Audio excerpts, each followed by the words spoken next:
Hi hello welcome back to Mahalogs Kannada. ಇವತ್ತು ಹುಣ್ಣಿಮೆ ಆಗಿರೋದ್ರಿಂದ ಬೆಳಗ್ಗೆ ಬೇಗನೆ ಎದ್ದು ಮನೆ ಕೆಲಸ ಎಲ್ಲ ಮುಗಿಸಿ ದೇವ್ರ ಪೂಜೆನೂ ಮಾಡ್ತಾ ಇದ್ದೀನಿ.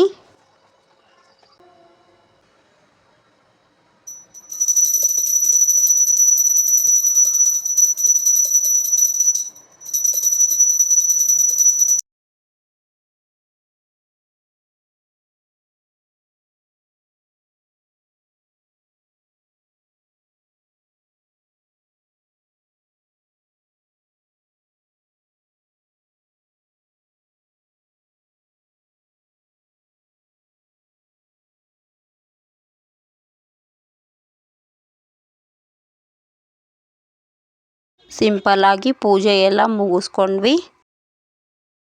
ಕಳಶದ ಕಾಯಿ ಅಂತೂ ಭಾಳ ಎತ್ತರಾಗಿ ಬೆಳೆದಿತ್ತು ನೋಡ್ರಿ. ಮತ್ತು ನಾನು ಸಾಯಂಕಾಲದಿಂದ ಲಾಗ ಕಂಟಿನ್ಯೂ ಮಾಡ್ಲಕತ್ತೀನಿ ನೋಡ್ರಿ. ನಾನು ಮತ್ತು ನಮ್ಮ ಆಂಟಿ ಇಬ್ಬರು ಸಾಯಿ ಮಂದಿರಕ್ಕೆ ಹೋಗಿದ್ವಿ ನೋಡ್ರಿ. ಮಕ್ಕಳಿಗೆಲ್ಲ ಕರ್ಕೊಂಡು ಇಲ್ಲಿ ನೋಡ್ಲತ್ತೀರಲ್ರಿ, ಕ್ಯೂ ಅಂತೂ ಭಾಳ ಇತ್ತು ನೋಡ್ರಿ. ಎಷ್ಟು ಚಲೋ ಒಂದು ಹಾಫ್ ಆನ್ ಅವರೇ ನಿಂತೇವೆ ನೋಡ್ರಿ ಕ್ಯೂಗೆ. ಅಷ್ಟೊಂದು ಕ್ಯೂ ಇತ್ತು. ಯಾಕಂದ್ರೆ ಇವತ್ತು ಹುಣ್ಣಿಮೆನೂ ಇತ್ತು ಮತ್ತು ದತ್ತ ಜಯಂತಿನೂ ಇತ್ತು.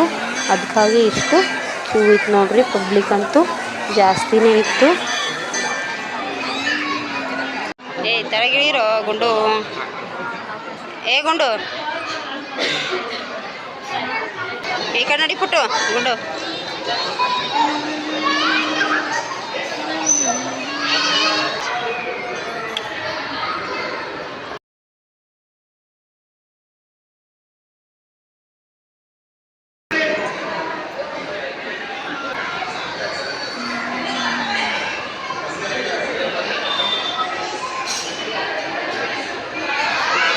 ಇಲ್ಲಿ ನೋಡ್ತಾ ಇರ್ಬೋದು ದೇವ್ರ ಅಲಂಕಾರ ಅಂತೂ ತುಂಬ ಚೆನ್ನಾಗಾಗಿತ್ತು. ನಾನು ಮತ್ತು ಆಂಟಿ ಮಕ್ಕಳೆಲ್ಲ ದೇವ್ರ ದರ್ಶನ ಮುಗಿಸ್ಕೊಂಡು ಹೊರಗಡೆ ಬಂದು ಸ್ವಲ್ಪ ಹೊತ್ತು ಕೂತ್ಕೊಂಡಿದ್ದೀವಿ.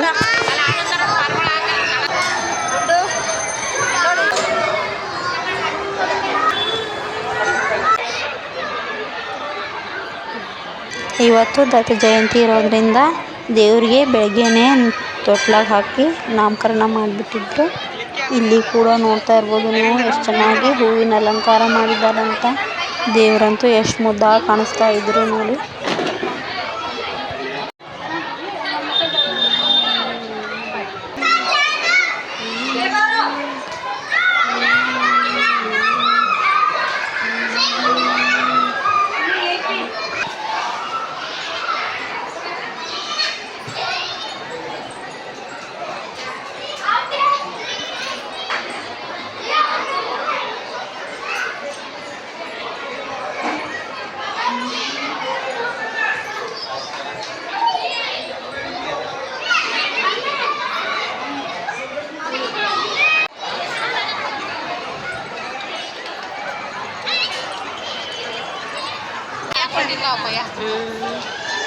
ಬಾ ಆ ಕಡೆ ಹೋಗಂಬ.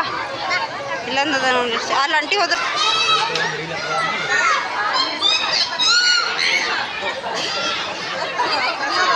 ತೋರ ಪುಟ್ಟತ್ತು.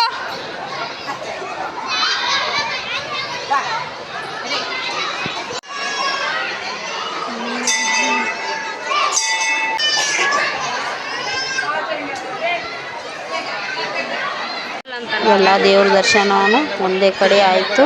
ದೇವ್ರ ದರ್ಶನ ಎಲ್ಲ ಆದಮೇಲೆ ಈ ಕಡೆ ಪ್ರಸಾದ ತಗೊಳ್ಳೋಣ ಅಂತ ಹೊರಟ್ವಿ. ಇಲ್ಲಿ ನೋಡ್ತಾ ಇರ್ಬೋದು ಈ ಚಿತ್ರಗಳೆಲ್ಲ ನೋಡಿದ್ರೆ ಗೊತ್ತಾಗುತ್ತೆ ಒಂದೊಂದು ದೇವ್ರ ಹಿಂದೆ ಒಂದೊಂದು ಇತಿಹಾಸ ಇದೆ ಅಂತ. ಇಲ್ಲಂತೂ ದಾಸೋಹ ಯಾವಾಗಲೂ ಇರುತ್ತೆ. ಮತ್ತು ನಾವು ಕೂಡ ಪ್ರಸಾದ ಎಲ್ಲ ತಗೊಂಡು ಮತ್ತೆ ಹೊರಗಡೆ ಬಂದ್ವಿ. ಪ್ರಸಾದ ಅಂತೂ ತುಂಬ ಚೆನ್ನಾಗಿತ್ತು.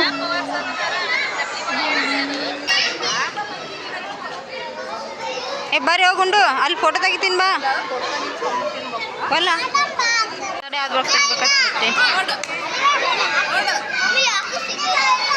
ನೀವು ಓಡವ ಬರ್ತಾನ ತಾನೇ.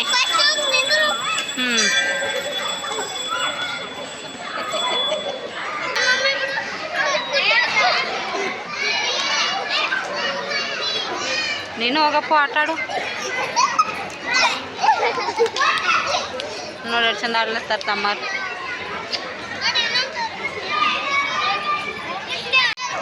ನೀನು ಹೋಗಿ ಆಟಾಡಂದ ಯಾಕ? ಹಾಂ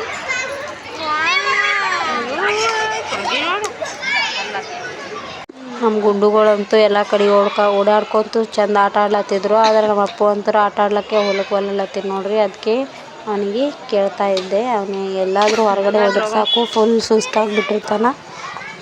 ಬರ್ರಿ ಸಾಕು, ನಿಂಗೊಂದು ಕೊಡ್ತಾರೆ ಹೋಗ್ಬಿಟ್ಟು ಓಡು ತಮ್ಮಗೊತ್ತು ಒಂದು ಇಸ್ಕೊಟ್ಟು ಕೊಡು.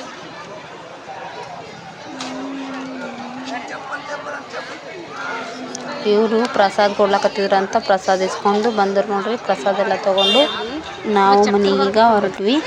ಈ ವಿಡಿಯೋ ಏನಾದರೂ ಇಷ್ಟ ಆದ್ರೆ ಪ್ಲೀಸ್ ಒಂದು ಲೈಕ್ ಮಾಡಿರಿ, ಶೇರ್ ಮಾಡಿರಿ, ಸಬ್ಸ್ಕ್ರೈಬ್ ಮಾಡಿರಿ. Thank you for watching.